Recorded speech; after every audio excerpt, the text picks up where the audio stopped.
श्री स्वामी समर्थ. जयशंकर. 19 एप्रिलला आहे ती म्हणजे अक्षय तृतीया. अक्षय तृतीया हे 3.5 मुहूर्तांपैकी एक मुहूर्त. अशी मान्यता आहे की याच अक्षय तृतीयाच्या दिवशी श्रीकृष्णाने सुदामाचे दारिद्र्य दूर केले होते. आणि यावेळेला सुदामा जेव्हा श्रीकृष्णाला भेटायला आला तेव्हा त्याने पोह्यांची भेट श्रीकृष्णाला दिली होती.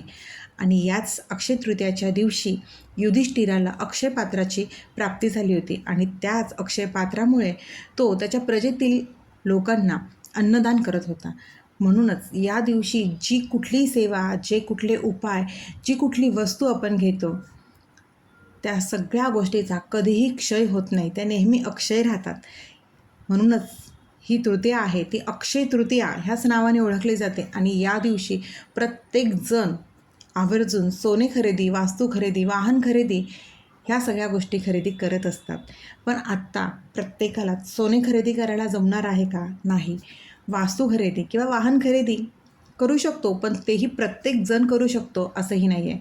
आणि याच दिवशी आपल्याला पितरांची सेवाही करायची आहे, कारण का अक्षय तृतीयाच्या दिवशी पितरांचाही तितकाच मान असतो.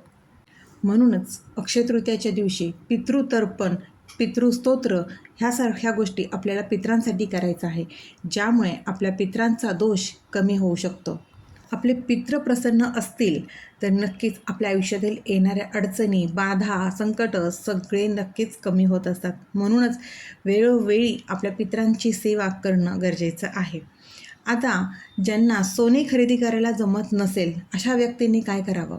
तर अशा व्यक्तींनी लक्ष्मीच्या आवडीच्या ज्या वस्तू आहेत, ज्या लक्ष्मीला अत्यंत प्रिय आहेत, त्या आपण नक्कीच खरेदी करू शकतो.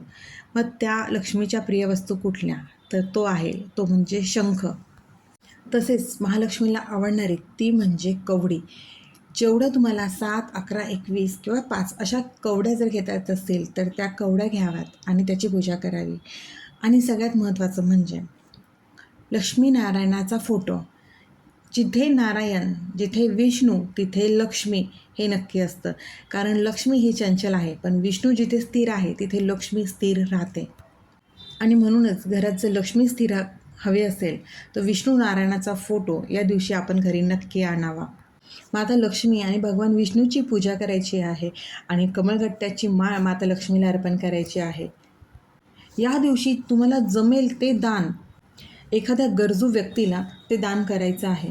कारण या दिवशी केलेलं दान आपलं कधीही क्षय होत नाही, ते नेहमी अक्षय राहतं. त्यामुळे बहुतेक जण ह्या दिवशी आवर्जून दान करतात. अक्षय तृतीयाच्या दिवशी बघा बऱ्याच ठिकाणी जलकुंभ म्हणजे पानपोई असतात ना, त्या बऱ्याच ठिकाणी ठेवलेल्या असतात. कारण का अक्षय तृतीया आणि यावेळेला उन्हाचे दिवस हे भयानक असतात. आणि अशा पानपोई ठेवल्याने तहानलेला माणूस ते पाणी पिऊन नक्कीच त्याचा आत्मा तृप्त होतो आणि साहजिक तो जो आशीर्वाद असो तो त्या व्यक्तीला नक्कीच मिळतो. म्हणून ह्या दिवशी जे जमेल तितकं दान करावं आणि ह्या पानपोईचं किंवा ह्या जलकुंभाचं दान तर आवर्जून करावं. तसेच लक्ष्मी प्राप्तीसाठी एक साधा आणि सोपा उपाय तो म्हणजे आपल्याला घराच्या तिजोरीत 11 गोमती चक्र किंवा 5 हळकुंडाच्या गाठी लाल कपड्यात बांधून ठेवायच्या आहेत. हे उपाय आपल्याला श्रद्धेने, मनापासून आणि प्रामाणिकपणे करायचे आहेत.